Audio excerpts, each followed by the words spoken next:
যে তরমুজ আমরা খাচ্ছি, এইদিকে চিকির অবস্থা। কি তরমুজ খাবে? হ্যাঁ, দাঁড়া দাঁড়া, ছোট্ট তরমুজ দিই, এইটা দিই।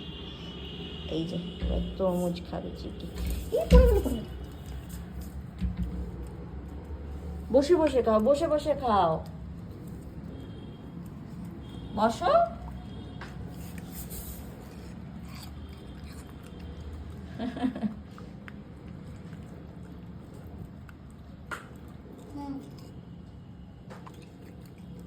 একটাকে শেষ কর, আরেকটার দিকে পরে তাকাবি।